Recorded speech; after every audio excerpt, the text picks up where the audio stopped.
বাড়ির কাজগুলো যদি এরকম তুড়ি মেরে হয়ে যেত তাহলে তো কতই ভালো হতো, তাই না? যে কোনো কাজেই রয়েছে বেশ পরিশ্রম, সেটা হোক বাইরের বা ভেতরের। একটা বাড়িকে সুন্দর করে সাজিয়ে গুছিয়ে রাখতে বেশ পরিশ্রম কিন্তু হয়। তাই যে সমস্ত মেয়েরা হাউস ওয়াইফ তাদের যে পরিশ্রম কম হয় এটা কিন্তু বলা একেবারেই ভুল। বাড়ির বাইরের কাজ হোক বা ভেতরের কাজ হোক সব কিছুতেই পরিশ্রম আছে, তবে সেটা কম বেশি। তাই আমার মনে হয় যে মেয়েটা বাইরে কাজ করে তার যেরকম সম্মান পাওয়া উচিত, ঠিক যে মেয়েটা বাড়িতে থাকে মানে হাউস ওয়াইফ তার কিন্তু ইকুয়াল সম্মান পাওয়াই উচিত।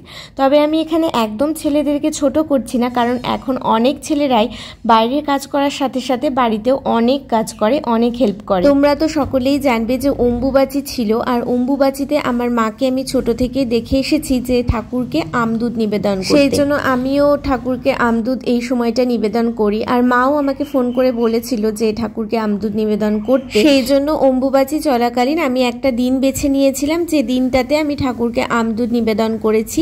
ভেবেছিলাম সোমবার করব, কিন্তু আমার একটা প্রজেক্টের কাজ ছিল, মানে আমার স্টুডেন্টদের একটা প্রজেক্টের কাজ ছিল, সেটা একটু দেখিয়ে দিতে হচ্ছিল, সেই আমি সোমবারটাকে স্কিপ করেছিলাম। আসলে সোমবার তো আমি মহাদেবের পুজো করি, ওই দিন আমি নিরামিষও খাই, আবার মাথায় শ্যাম্পুও করে নিই, সেই জন্য ভাবলাম একবারে যদি পুজোটা দেওয়া যায়। তবে সোমবারটা একটু বেশি চাপ হয়ে যাচ্ছিল, সেই জন্য স্কিপ করে গেলাম, মঙ্গলবার দিয়েছিলাম।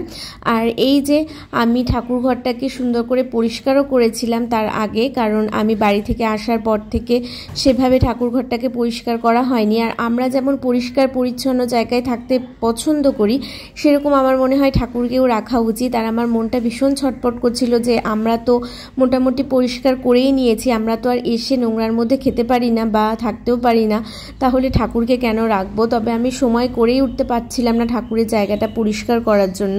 তো যাই হোক, সেটা করে নিয়েছিলাম। আর অম্বুবাচীতে কিন্তু দুধ খাওয়ার একটা প্রচলন রয়েছে, আর এটার কিছু কারণও রয়েছে। এই সময়টা যেহেতু দেবী কামাখ্যার প্রজনন চক্রের সাথে সম্পর্কিত রয়েছে, এই সময় অনেকেই না আমিষ খাবারটাকে বর্জন করে। আবার দুধ দেওয়ার যে প্রচলনটা, এটার কারণ হচ্ছে দুধ যেহেতু একটু হালকা আর একটা পুষ্টিকর খাবার, সেই জন্য এটাকে ভগবানের নিবেদনের উপযুক্ত বলে তখন মনে করা হয়, সেই জন্য ঠাকুরকে এটা নিবেদন করা হয়। তবে যেহেতু এই সময়টা বর্ষাকাল, আর বর্ষাকালে অনেক রোগ ব্যাধি হয়ে থাকে, আর আম আর দুধ যেহেতু দুটি শরীরের জন্য ভীষণ উপকারী আর পুষ্টি সমৃদ্ধ উপাদান, আবার আমে যেহেতু ভিটামিন এ, সি এগুলো থাকে, যেগুলো রোগ প্রতিরোধে কিন্তু অনেকটা সাহায্য করে। আর দুধ থেকে যেহেতু আমরা ক্যালসিয়াম পাই, তাই এই দুটো উপাদান একসাথে খেলে দেহে অম্ল আর ক্ষারের ভারসাম্য বজায় থাকে, আমাদের রোগ প্রতিরোধ ক্ষমতাটাও অনেকটা বেড়ে যায়। সেদিন পুজো দিয়ে আর সেরকম রান্না কিছু করতে পারিনি, ডাল আর ভাজা করেছিলাম। আর এদিকে দেখো আমার কড়াইটার অবস্থা কি হয়েছে, আবার এটাকে মেজে ঘষে পরিষ্কার করতে হবে। তো চলো, টাটা।